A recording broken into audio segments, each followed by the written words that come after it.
Good evening students. मैं Vikas sir CPC career point classes में आपका स्वागत है। चलिए हम लोग देख रहे हैं 10th क्लास केमिस्ट्री का फर्स्ट चैप्टर केमिकल रिएक्शन, जिसमें हम लोग पिछले 2 वीडियो में हम लोगों ने कुछ देखा था। सबसे पहले स्टार्ट करने के पहले आज हम लोग देखेंगे आज की अनोखी बातें। सबसे पहले हम लोग देखते हैं आज की अनोखी बातें। आज की अनोखी बातें क्या है ना। जहाँ हमारा स्वार्थ समाप्त होता है वहीं से हमारी इंसानियत आरंभ होती है। सभी कहते हैं कि आदमी को अमीर होना चाहिए, परंतु मुझे लगता है कि आदमी का ज़मीर होना चाहिए। तो आज की ये बहुत अच्छा अनोखी बातें हैं, है ना। चलिए हम लोग वीडियो को आगे बढ़ाते हैं और देखते हैं आज जो हमें क्लास में आगे पढ़ना है पॉइंट में। आज हम लोग देखेंगे स्टूडेंट्स अभिक्रिया में जो भौतिक अवस्थाएं होती हैं, है ना, उनके बारे में हमें अध्ययन करना है कि जो भौतिक अवस्थाएं में क्या क्या चीज़ अध्ययन किया जाता है उसके बारे में हम लोग देखेंगे। चलिए, है ना। तो आज जो हम देखने वाले हैं वो देखने वाले हैं रासायनिक अभिक्रिया में भौतिक अवस्थाओं के संकेत। यानी कि जो रासायनिक अभिक्रिया में जो भी केमिकल का प्रयोग किया जाता है वो सॉलिड रूप में है, लिक्विड रूप में है, या गैसेस रूप में है, या फिर जलीय घोल में है, या फिर वाष्प है, या भाप है, या तनु है, या सांद्र है ना, या उत्क्रमणीय अभिक्रिया, उष्माक्षेपीय अभिक्रिया है। तो उसका आखिर फिजिकल में शॉर्ट में किस प्रकार से सिंबल दिया रहता है उसके बारे में हम लोग जानेंगे। देखिए स्टूडेंट्स, अगर किसी लिक्विड में कोई इक्वेशन में अगर आपको केमिकल रिएक्शन में इक्वेशन में अगर आपको दे दिया, अगर सॉलिड रहेगा, है ना, यानी कि ठोस रहेगा, तो वहाँ पे आपका क्या लिखा रहेगा, शॉर्ट में एस लिखा रहेगा। उसी स्थान पे अगर आपका लिक्विड रहेगा यानी कि द्रव रहेगा, है ना, द्रव अवस्था में रहेगा, तो उसके लिए क्या लिखा रहेगा, एल लिखा रहेगा, यानी कि लिक्विड, है ना। और जब गैसीय अवस्था में रहेगा तो उसके लिए क्या लिखा रहेगा, शॉर्ट जी रहेगा। अगर कोई जलीय घोल रहेगा, है ना, तो इसका इंग्लिश होता है ना, एक्वस सॉल्यूशन, इसके लिए एक्यू शॉर्ट में लिखा रहेगा, है ना। जैसे जल में अगर किसी चीज़ को मिलाया गया, जैसे जल में अगर मान लीजिए कि मिला दिया गया है आपको HCl मिला दिया गया है, तो वहाँ पर आपको क्या लिखा रहेगा, एक्यू लिखा रहेगा, है ना। अगर वह तनु होगा तो तनु यानी कि डिल्यूट होगा तो उसके लिए शॉर्ट में क्या लिखा रहेगा, डिल लिखा रहेगा। अगर शांत होगा, कॉन्सेंट्रेशन होगा, तो CONC लिखा रहेगा, है ना। उसी प्रकार अगर अवक्षेप बनता है तो अवक्षेप का सिंबल क्या दिया जाएगा, नीचे का सिंबल दिया रहेगा, तो आप समझ लीजिएगा क्या चीज़ बना हुआ है, अवक्षेप बना हुआ है ना। इस प्रकार से आपको सिंबल दिया रहेगा, है ना, प्रिसिपिटेट रहेगा। उसी प्रकार की अगर ये उष्माक्षेपी अभिक्रिया है ना, उष्माक्षेपी अभिक्रिया है, तो वहाँ पे क्या रहेगा, लिखा रहेगा, है ना, आपको प्लस हीट लिखा रहेगा, है ना, प्लस हीट रहेगा, यानी कि उसमें हीट निकल रहा है। लेकिन वही उष्मा शोषी अभिक्रिया रहेगा, है ना, एंडोथर्मिक अभिक्रिया रहेगा, तो वहाँ पे माइनस हीट लिखा रहेगा, है ना, माइनस हीट लिखा रहेगा, यानी कि उसमें हीट बाहर से दिया गया है। उसी प्रकार अंत में आपका है उत्क्रमणीय अभिक्रिया, है ना। उत्क्रमणीय अभिक्रिया ऐसी अभिक्रिया होती है जिसमें, है ना, किसी एक अभिक्रिया के बाद दूसरा अभिक्रिया और फिर पुनः उस अभिक्रिया के बाद पहली वाली अभिक्रिया आ जाती है। जैसे समझने की आप कोशिश कीजिएगा, है ना, कि अगर मान लिया जाए कि हमने जल को तोड़ते हैं ना, हम लोग जल को तोड़ते हैं तो किस में टूटेगा, आपका हाइड्रोजन में और ऑक्सीजन में टूटेगा। लेकिन अगर हाइड्रोजन और ऑक्सीजन को हम मिला करके बनाते हैं तो ये क्या बनेगा, आपका जल बनेगा। तो ये कैसी अभिक्रिया है, दोनों अभिक्रिया है। तो इसमें इसका जो सिंबल दिया रहेगा, है ना, रिवर्सिबल जो रिएक्शन होता है इसका सिंबल क्या रहता है, इस प्रकार से दिया रहता है। हमारे हिसाब से आप ये समझ चुके होंगे, है ना। इस प्रकार से आपको पूरा दिया रहेगा, एकक दिया रहेगा। चलिए स्टूडेंट्स, हम लोग आगे बढ़ते हैं और आगे देखते हैं। आगे जो हम लोग को देखना है वो देखना है टाइप ऑफ केमिकल रिएक्शन देखना है ना। तो हमें कितने प्रकार के केमिकल रिएक्शन देखना पड़ेंगे, है ना। हम जो केमिकल रिएक्शन देखने वाले हैं इसमें थोड़ा सा कुछ आ चुका है ना, चलिए ऐसे हट जाएगा, है ना। चलिए, केमिकल रिएक्शन मुख्य रूप से हमें देखना है जो 4 प्रकार के केमिकल रिएक्शन देखना है। एक देखना है संयोजन अभिक्रिया, है ना। संयोजन अभिक्रिया को इंग्लिश में हम लोग क्या कहते हैं, कम्बिनेशन रिएक्शन या कम्बिनेशन केमिकल रिएक्शन। दूसरा देखना है वियोजन यानी कि डीकम्पोजिशन केमिकल रिएक्शन या डीकम्पोजिशन रिएक्शन। तीसरा देखना है ना, एकल विस्थापन या सिर्फ विस्थापन अभिक्रिया, है ना, एकल विस्थापन या सिर्फ विस्थापन अभिक्रिया, जिसे हम लोग इंग्लिश में कहते हैं सिंगल, है ना, रिस्प्लेसमेंट या डिस्प्लेसमेंट रिएक्शन। और चौथा हमें जो देखना है वो द्विविस्थापन या डबल विस्थापन, हम लोग उसे कहते हैं ना द्विविस्थापन या डबल रिस्प्लेसमेंट, है ना, रिएक्शन। ये 4 प्रकार के मुख्य देखना है। और पांचवा हमें जो देखना है वो देखना है कंबल्सन, तो हम देखेंगे ही, दहन अभिक्रिया तो हम लोग देखेंगे ही। इसके पहले एक और हमें देखना है, वो देखना ऑक्सीडेशन रिडक्शन देखना है, यानी कि ऑक्सीकरण और अवकरण के बारे में भी हमें जानना है। चलिए स्टूडेंट्स, हम लोग आगे बढ़ते हैं और ध्यान देते हैं। है ना। सबसे पहली अभिक्रिया जो हमें देखना है ना, आज हम ज़्यादा नहीं देखेंगे, बस 2 अभिक्रिया के बारे में हम लोग देखेंगे। पहली जो अभिक्रिया हमें देखना है वो अभिक्रिया क्या है, कॉम्बिनेशन रिएक्शन यानी कि संयोजन अभिक्रिया। ये क्वेश्चन कई एक बार पूछा भी गया है ना, 2 नंबर के आपसे पूछता है कि कॉम्बिनेशन रिएक्शन किसे कहते हैं यानी कि संयोजन अभिक्रिया किसे कहते हैं। तो आप क्या लिख लीजिएगा इसमें, है ना, कॉम्बिनेशन रिएक्शन में क्या लिखेंगे, है ना, वैसी अभिक्रिया जिसमें 2 या 2 से अधिक पदार्थ, ध्यान दीजिएगा, वैसी अभिक्रिया जिसमें 2 या 2 से अधिक पदार्थ संयोग करके यानी कि जुट करके, है ना, एक नए पदार्थ का निर्माण करता है, क्या कहलाता है स्टूडेंट्स, है ना, संयोजन अभिक्रिया कहलाता है। जैसे आप यहाँ पर देखें हाइड्रोजन, है ना, हाइड्रोजन और ऑक्सीजन ये दोनों संयोग करके क्या बनाया, जल बनाया, है ना। हाइड्रोजन यहाँ गैस की हम बात करें, ऑक्सीजन गैस की बात करें यहाँ पे, क्योंकि आपको पता है कि अणु ही क्या करते हैं, रासायनिक अभिक्रिया में भाग लेते हैं, परमाणु लेते नहीं है। तो आप यहाँ पर देख रहे हैं, है ना, हाइड्रोजन और ऑक्सीजन, तो यहाँ पे जी जो लिखा हुआ, ये जी का मतलब क्या हुआ, गैसीय अवस्था में, है ना। ऑक्सीजन भी जी लिखा हुआ है, इसका मतलब ये क्या है, गैसीय अवस्था में। ध्यान दीजिएगा, अभी मैंने बताया कि भौतिक संकेत कुछ रहेंगे, है ना। जी का मतलब क्या हो गया, गैसेस हो गए हैं, ये गैसीय अवस्था में है। तो हाइड्रोजन और ऑक्सीजन ये दोनों संयोग करके क्या बनाता है, जल बनाता है। और ये जल एक क्या है, लिक्विड है, इसलिए यहाँ पर क्या लिखा हुआ है, एल लिखा हुआ, ये आई नहीं है। इसी प्रकार से आप यहाँ पर देख सकते हैं, है ना, सल्फर डाइऑक्साइड, है ना, सल्फर ट्राइऑक्साइड SO3, ये क्या है, गैसीय रूप में है, जल के साथ अभिक्रिया की, और जल एक क्या है, लिक्विड रूप में है, तो क्या बनाता है, H2SO4 बनाता है, सल्फ्यूरिक अम्ल बनाता है। और ये सल्फ्यूरिक अम्ल किस स्टेज में है, तो ये इसका क्या है ना, लिक्विड टर्म है, इसलिए यहाँ पे क्या लिखा हुआ है, एल लिखा हुआ है। इसी प्रकार से है यहाँ पे एफ, है ना, Fe यानी कि सल्फर ठोस अवस्था में, सॉरी फेरस आपका ठोस अवस्था में है, और सल्फर यानी कि एस ये भी क्या है ना, सॉलिड स्टेट में है ना। तो भौतिक संकेत से आपको दिया गया है, ये दोनों रिएक्शन करके क्या बनाते हैं, FeS बनाते हैं, क्या बनाते हैं, FeS बनाते हैं। उसी प्रकार यहाँ पे नाइट्रोजन गैस है आपका, ये किस अवस्था में है, गैसियस अवस्था में है। और यहाँ पे क्या है, हाइड्रोजन, ये दोनों संयोग करके यानी कि जुट करके यहाँ पर क्या बना दिया है, अमोनिया बना दिया, NH3। और ये अमोनिया किस रूप में है, गैसीय अवस्था में है। उसी प्रकार अमोनिया जो गैसीय अवस्था में है, हाइड्रोक्लोरिक अम्ल ये भी क्या है, गैसीय अवस्था में है, दोनों अभिक्रिया करके क्या बना दिया, अमोनियम क्लोराइड बना दी। और ये अमोनियम क्लोराइड किस अवस्था में है, सॉलिड स्टेट में है ना। फिर यहाँ पे अभी मैंने ऊपर में एक एग्जाम्पल बताया और जो नीचे दिया गया है, हाइड्रोजन ऑक्सीजन के साथ अभिक्रिया करके क्या बनाती है, जल बनाती है। यानी कि संयोजन अभिक्रिया में क्या होता है कि दो पदार्थ क्या होते हैं, दो पदार्थ या दो यौगिक या दो अणु क्या होते हैं, या दो परमाणु क्या होते हैं, आपस में जुट करके एक नए यौगिक का निर्माण करते हैं। जैसे यहाँ पे आप देख रहे हैं, आप यहाँ पे देख रहे हैं, एक पदार्थ है Ca आपका दिया है ना, एक पदार्थ आपका Ca दिया हुआ है, दूसरा पदार्थ आपका क्या है, S दिया हुआ है। ये दोनों जुट करके, है ना, ये दोनों जुट करके क्या बनाया, Ca+S बनाया, है ना। यानी कि ये दोनों जुट करके एक अलग नए पदार्थ का निर्माण करता है ना, एक अलग पदार्थ का निर्माण करता है। जैसे यहाँ पर दिया कैल्शियम और सल्फर, क्या बना दिया, कैल्शियम सल्फाइड बना दिया, क्या बना दिया, कैल्शियम सल्फाइड बना दिया। तो इस प्रकार की जो भी क्रिया होती हैं उन्हें हम लोग क्या कहते हैं, कॉम्बिनेशन रिएक्शन कहते हैं। क्या कहते हैं स्टूडेंट्स, कॉम्बिनेशन रिएक्शन कहते हैं। चलिए हम लोग आगे बढ़ते हैं और ध्यान देते हैं नेक्स्ट। यहाँ पे आपको क्या दिया गया है ना, कॉम्बिनेशन रिएक्शन के अंतर्गत ही हम लोग कुछ रिएक्शन पढ़ने वाले हैं, उसको हम लोग देख लेते हैं, है ना। एक्सोथर्मिक रिएक्शन, हाँ, एक्सोथर्मिक रिएक्शन हम लोग किसे कहते हैं, ऊष्माक्षेपी अभिक्रिया। तो इसे नाम से ही पता चलता है ऊष्माक्षेपी अभिक्रिया, यानी कि इससे ऊष्मा निकलेगा, है ना। इस अभिक्रिया के बाद क्या होगी, ऊष्मा निकलेगी। ध्यान दीजिएगा कैसे हम डिफाइन इसको करेंगे, तो वैसी रासायनिक अभिक्रिया जिसमें उत्पाद के साथ साथ, है ना, मैंने बताया था कि जो भी हम लोग अभिक्रिया करवाते हैं तो पहले वाला क्या कहलाता है, अभिकारक कहलाता है, और रिएक्शन के बाद वाला क्या होता है, उत्पाद कहलाता है ना। तो उत्पाद के साथ साथ ऊष्मा भी उत्पन्न होता है, उसे हम लोग क्या कहते हैं, ऊष्माक्षेपी अभिक्रिया कहते हैं। जैसे आप देख रहे हैं प्राकृतिक गैस यानी कि मीथेन का दहन, है ना, मीथेन का दहन यानी कि जलना एक कैसी अभिक्रिया होती है, तो ऊष्माक्षेपी क्रिया होती है। जैसे आप देख रहे हैं मीथेन जो गैसीय अवस्था में है, CH4 मीथेन गैसीय अवस्था में, उसे ऑक्सीजन की उपस्थिति में जो गैसीय अवस्था में, है ना, जब जलाया जाता है तो कार्बन डाइऑक्साइड गैस बनता है और H2O जल मुक्त होती है, और इसके अलावा क्या होती है, मुक्त, है ना, हीट उत्पन्न होती है। क्या उत्पन्न होती है, हीट उत्पन्न होती है, ऊष्मा होती है। तो इस ऊष्मा उत्पन्न होने के कारण से ही इस अभिक्रिया को क्या बोला गया है ना, ऊष्माक्षेपी अभिक्रिया बोला गया है ना, एक्सोथर्मिक थर्मिक रिएक्शन बोला गया है। ये स्टूडेंट्स कई एक बार क्वेश्चन पूछा गया है कि श्वसन कैसी अभिक्रिया है, तो आप याद रखिएगा श्वसन एक ऊष्माक्षेपी अभिक्रिया है ना। श्वसन एक ऊष्माक्षेपी अभिक्रिया है। कैसे श्वसन एक ऊष्माक्षेपी अभिक्रिया है, तो आप याद रखिए हम लोग श्वसन क्रिया का मतलब पहले समझते हैं, श्वसन क्रिया होती क्या चीज है ना, ध्यान दीजिएगा।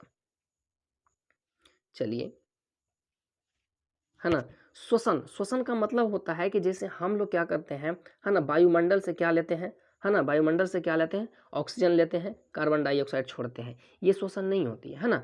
हम लोग जो ऑक्सीजन लेते हैं, है ना, हम लोग जो ऑक्सीजन लेते हैं वो हमारे कहाँ लंग्स तक जाती है, और यहाँ लंग्स से हमारे पूरे बॉडीज में जाती है ना, हमारे पूरे बॉडीज के एक एक सेल तक के पहुँच जाती है। कहाँ तक पहुँच जाती है स्टूडेंट्स, एक एक सेल तक के पहुँच जाती है। और उस सेल में हमारे द्वारा जो भोजन लिया गया है ना, तो भोजन पचने के बाद वो किस रूप में संचित हो जाता है स्टूडेंट्स, ग्लूकोज के रूप में संचित हो जाता है ना, ग्लूकोज के रूप में संचित होता है, ग्लाइकोजेन के रूप में संचित हो जाता है। यही ग्लूकोज क्या होता है, यही ग्लूकोज जब टूटती है ना, टूटती है तो उस दौरान क्या निकलता है, कार्बन डाइऑक्साइड निकलता है, जल निकलता है, और क्या उत्पन्न होता है, उष्मा उत्पन्न होता है। क्या उत्पन्न होता है, उष्मा उत्पन्न होता है। इसीलिए क्या कहता है, श्वसन की अभिक्रिया को क्या कहते हैं हम लोग, ऊष्माक्षेपी अभिक्रिया कहते हैं। तो श्वसन अभिक्रिया में होता क्या चीज है, हमारे बॉडीज में जो ग्लाइकोजन ग्लूकोज जो संचित है वो ऑक्सीजन की उपस्थिति में, ध्यान दीजिएगा, ऑक्सीजन की उपस्थिति में क्या बनाती है, कार्बन डाइऑक्साइड बनाती है। क्या बनाती है, कार्बन डाइऑक्साइड बनाती है, और क्या बनाती है, जल बनाती है। और उस अभिक्रिया में क्या होती है, एटीपी का निर्माण होता है ना, एटीपी का निर्माण होता है ना, एटीपी का निर्माण होता है, और हीट का भी निर्माण होता है। इसीलिए हीट के निर्माण होने के कारण से इसीलिए क्या कहा गया, इसे श्वसन अभिक्रिया कहा गया। हमें जो ऊर्जा मिलता है स्टूडेंट्स, है ना, हमें जो ऊर्जा मिलता है वो किस रूप में जमा हो जाता है, एटीपी के रूप में जमा हो जाता है। एडेनोसिन ट्राइफॉस्फेट, ये भी क्वेश्चंस आपके पूछा गया, बायोलॉजी में क्वेश्चंस पूछते हैं कि एटीपी का फुल फॉर्म क्या होता है, तो एडेनोसिन ट्राइफॉस्फेट होता है। हालांकि हम लोग बायोलॉजी क्लास में जो श्वसन की क्रिया हम लोग पढ़ेंगे तो उसमें हम लोग इसके बारे में अध्ययन करेंगे। चलिए स्टूडेंट्स, हम लोग आगे बढ़ते हैं और ध्यान देते हैं नेक्स्ट, है ना। दूसरा आपका क्या है, जो पॉइंट दिया गया उसे समझने की आप कोशिश कीजिएगा। दूसरा पॉइंट यहाँ पर लिख रहा है वनस्पति द्रव्य, है ना, वनस्पति द्रव्य यानी कि साग सब्जियाँ, है ना, जितने भी पेड़ पौधे साग सब्जी है ना, जब वह विघटित हो जाती है यानी सड़ गल जाती है तो क्या बन जाता है, कंपोस्ट बन जाता है ना। वह भी एक कैसी अभिक्रिया है, ऊष्माक्षेपी अभिक्रिया है। जैसे आप देखे होंगे, है ना, जब हम लोग क्या करते हैं, गोबर जो होता है ना, सड़े गले जितने पदार्थ अपशिष्ट पदार्थ होते हैं, जब उनको किसी स्थान पे हम लोग रख देते हैं ना, कुछ दिन के बाद जब वो सड़ गल के अपघटित होने के बाद सड़ गल जाता है ना, जब हम लोग उसे क्या करते हैं, बाहर निकालते हैं, तो उस निकालने के समय आप देखिएगा उसमें से क्या निकलती है, हीट निकलती है। क्या निकलती है, हीट निकलती है ना। तो वह भी एक कैसी अभिक्रिया है स्टूडेंट्स, तो वह भी एक कैसी अभिक्रिया है, ऊष्माक्षेपी अभिक्रिया है। ध्यान दीजिएगा स्टूडेंट्स, है ना। बुझा हुआ चूना, ध्यान दीजिएगा, बुझा हुआ चूना का सूत्र क्या होता है, CaOH सफिक्स 2। अब बिना बुझा हुआ चूना का सूत्र क्या होता है, CaO, उसी को हम लोग क्या कहते हैं, कली चूना कहते हैं या फिर सिर्फ चूना कहते हैं, है ना। तो यहाँ पे लिख रहा है बुझा हुआ चूना का उपयोग दीवारों के सफेदी या पुचाड़ा करने में किया जाता है। ये उपयोग भी आपके पूछता है, बुझा हुआ चूना का सूत्र पूछता है, तो आप याद रखिएगा CaOH सफिक्स 2। ध्यान दीजिएगा, ये भी क्वेश्चन कई एक बार पूछा हुआ है, संगमरमर खड़िया, खड़िया यानी कि चौक जो हम बचपन में हम लोग स्लेट पे लिखते थे, है ना। चूना पत्थर का रासायनिक सूत्र क्या होता है, CaCO3 कैल्शियम कार्बोनेट होता है। या कैल्शियम कार्बोनेट का सूत्र क्या होता है, तो CaCO3 होता है। चूना का सूत्र क्या होता है, या बिना बुझा हुआ चूना का सूत्र क्या होता है, या कली चूना, तीनों एक ही नाम है ना।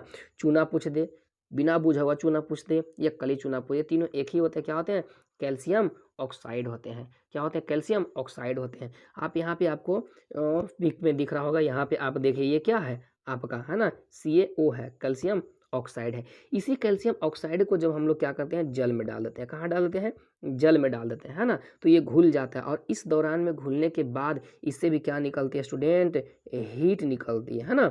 हमारे घर में, आपके घर में जब पुचाड़ा होता है तो आप देखे होंगे, हालांकि अब तो पुचाड़ा होता नहीं है ना। चलिए स्टूडेंट्स, आप ये देख रहे हैं, है ना, ताजमहल देख रहे हैं। ये ताजमहल किसका बना हुआ है, संगमरमर पत्थर का बना हुआ है। किसका बना हुआ है, संगमरमर का बना हुआ है, जो सफ़ेद होता है, और ये क्या होता है, इसी के कारण से ये क्या होता है, चमकता है। चलिए स्टूडेंट्स, हम लोग आगे बढ़ते हैं और ध्यान देते हैं नेक्स्ट पॉइंट। नेक्स्ट पॉइंट हमें जो पढ़ना है वो पढ़ना है क्या, डिकम्पोज, है ना। दूसरा रिएक्शन हमें पढ़ना है डिकम्पोज यानी कि वियोजन अभिक्रिया। आखिर वियोजन अभिक्रिया होती क्या है, ध्यान दीजिएगा, है ना। वियोजन अभिक्रियाएं क्या होती है, ध्यान दीजिएगा। डीकम्पोज रिएक्शन यानी कि वियोजन अभिक्रिया, है ना। संयोजन का मतलब क्या होता है, जुटना, और वियोजन का क्या मतलब होता है, हटना या घटना, है ना। हटना या घटना यानी कि उससे कम होना। तो ध्यान दीजिएगा, वैसी अभिक्रिया जिसमें एक पदार्थ टूटकर यानी कि इससे क्या होगा, हटेगा यानी कि कम जाएगा, दो या दो से अधिक नए पदार्थ का निर्माण करता है, वियोजन अभिक्रिया कहलाती है। और संयोजन अभिक्रिया में क्या थी, दो या दो से अधिक पदार्थ जुड़ करके एक नए पदार्थ का निर्माण होता था, है ना। और वियोजन में क्या होती है ना, एक पदार्थ टूट करके क्या होती है, दो या दो से अधिक पदार्थ का निर्माण करती है। जैसे स्टूडेंट्स कैल्शियम कार्बोनेट, है ना, कैल्शियम कार्बोनेट को गर्म करने पर क्या होता है, कैल्शियम ऑक्साइड और कार्बन डाइऑक्साइड में बदल जाता है ना। जैसे आप यहाँ पे देख रहे हैं रिएक्शन में, आप देख रहे हैं ये कैल्शियम ऑक्साइड CaCO3 है ना। जब इसे हीट दिया गया, गर्म किया गया, तो ये कैल्शियम ऑक्साइड और कार्बन डाइऑक्साइड में क्या हो गया, बदल गया। तो यहाँ पे क्या हुआ स्टूडेंट्स, ध्यान दीजिएगा, यहाँ पे आपका क्या हुआ कि यहाँ पे एक आपका क्या है, यौगिक है कैल्शियम ऑक्साइड। जब उसे गर्म किया गया तो दो अलग अलग यौगिकों में क्या हो गया, बदल गया। क्या हुआ, दो अलग अलग यौगिकों में बदल गया। जैसे यहाँ पर देख रहे हैं ये दोनों A और B दोनों अभी क्या है, साथ साथ में है ना, साथ साथ में मतलब एक साथ जुटा हुआ है। जब इसमें वियोजन होती है तो दोनों क्या हो जाती है, अलग अलग हो जाती है। बस इतना ही आपको समझना है। आपको पता है कि तीर के लेफ्ट वाले, है ना, तीर के लेफ्ट साइड हमें क्या कहते हैं, उसको रिएक्टेंट कहते हैं, और तीर के राइट साइड वाले को हम लोग क्या कहते हैं, प्रोडक्ट कहते हैं। तो रिएक्टेंट में एक आपका क्या रहेगा, कंपाउंड रहेगा, एक यौगिक रहेगा, जो क्या कहते हैं, अभिक्रिया के बाद क्या होती है, दो या दो से अधिक यौगिकों में बदल जाती है। उसे हम लोग क्या कहते हैं, तो डिकम्पोजिशन रिएक्शन कहते हैं, यानी कि वियोजन अभिक्रिया कहते हैं। जैसे कुछ और एग्जाम्पल हम लोग देखते हैं। जैसे यहाँ पे आप देख रहे हैं, है ना, फेरिक हाइड्रोक्साइड आपका यहाँ पर दिया है। फेरिक हाइड्रोक्साइड को जब गर्म किया गया तो क्या बन गया, है ना, फेरिक ऑक्साइड बन गया। और किस में बदल गया, जल में बदल गया। किस में बदल गया, जल में बदल गया। तो यहाँ पर भी क्या हुआ, टूटा है, टूटा यानी कि हटा है ना, टूटा यानी कि हटा है। उसी प्रकार आप देख रहे हैं, जब गर्म को, है ना, जब जल को क्या किया गया, वाटर को जब क्या किया, उसमें इलेक्ट्रिक करंट प्रवाहित किया गया, तो वह किस में बदल गए, हाइड्रोजन में बदल गए और ऑक्सीजन में बदल गए। तो यहाँ भी क्या हो रहा है, एक यौगिक आपको क्या हो रहा है, टूट करके दो नए यौगिक का निर्माण हो रहा है। तो यहाँ पर भी आपका क्या हो रहा है, वियोजन हो रहा है। जैसे आप यहाँ पर देख रहे हैं सिल्वर ब्रोमाइड देख रहे हैं, क्या देख रहे हैं आप, सिल्वर ब्रोमाइड देख रहे हैं। जब सिल्वर ब्रोमाइड में क्या होती है, सूर्य की प्रकाश की किरणें पड़ती है। और सिल्वर ब्रोमाइड का क्या चीज़ में प्रयोग किया जाता है, फोटो जो खींचने वाला कैमरा होता है ना, उस फोटो कैमरा का जो रील होता है ना, जो रील होता है उसमें किसका प्रयोग किया जाता है, उसमें किस चीज़ का लेप लगा होता है, तो सिल्वर ब्रोमाइड का लेप लगा होता है। जब उस पर प्रकाश की किरणें पड़ती है तो क्या होते हैं, वो टूट जाते हैं, सिल्वर अलग हो गया और ब्रोमीन क्या हो गया, अलग हो गया। तो यहाँ पर भी एक क्या हुआ, वियोजन अभिक्रिया हुआ। इसी प्रकार आप देख सकते हैं कार्बनिक एसिड, है ना, कार्बनिक एसिड का सूत्र क्या होता है, H2CO3, है ना। यह भी क्या हो गया, किस में बदल गया, है ना, कार्बन डाइऑक्साइड में और जल में बदल गया। तो यहाँ पर भी किस अभिक्रिया हुआ है, वियोजन अभिक्रिया हुआ है। चलिए स्टूडेंट्स, हम लोग आगे बढ़ते हैं, ध्यान देते हैं नेक्स्ट, है ना।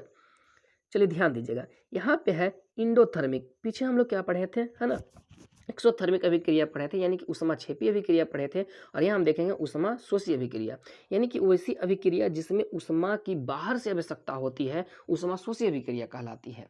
लेकिन ऊष्माक्षेपी अभिक्रिया में क्या था कि हमें क्या होता है, ऊष्मा मिलता है ना, उत्पाद के अलावा हमें ऊष्मा भी उत्पन्न होता है, उसे हम लोग क्या कहते हैं, ऊष्माक्षेपी अभिक्रिया कहते हैं, है ना। हम यहाँ पर देख रहे हैं ऊष्मा शोषी अभिक्रिया। तो हम इसे डिफाइन कैसे करेंगे, वैसी रासायनिक अभिक्रिया जिसमें ऊष्मा यानी कि ऊर्जा का क्या होता है, अवशोषण होता है, सोखता है, आवश्यकता होती है, उसे हम लोग क्या कहते हैं, ऊष्मा शोषी अभिक्रिया कहते हैं। जैसे बेरियम हाइड्रोक्साइड, है ना, BaOH सफिक्स 2 इंटू H8H2O, यानी कि यहाँ पे जल के कितने अणु हैं, 8 अणु हैं, को लेकर अमोनियम क्लोराइड यानी कि NaCl NH4Cl को, है ना, डालकर कांच की छड़ से जब हिलाते हैं तो प्रख नली का निचले सिरे को छूने पर ठंडा महसूस होता है, क्योंकि यह पर यहाँ पे क्या हुआ है, ऊष्मा का शोषण हुआ है।